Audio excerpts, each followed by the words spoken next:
Hello everyone, today we'll talk about how to fix or how to solve the problem of clear cache on the application of Temu. You will click on settings. In this page you can click on apps, default apps, app settings. On above you can search about Temu app and you will enter. Then you can click on first stop and you can click OK. After that you'll enter to the window of storage. Here you can click clear cache. Don't click clear data because that can delete your account.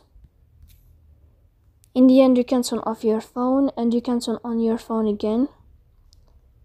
So please don't forget to support us by like and subscribe.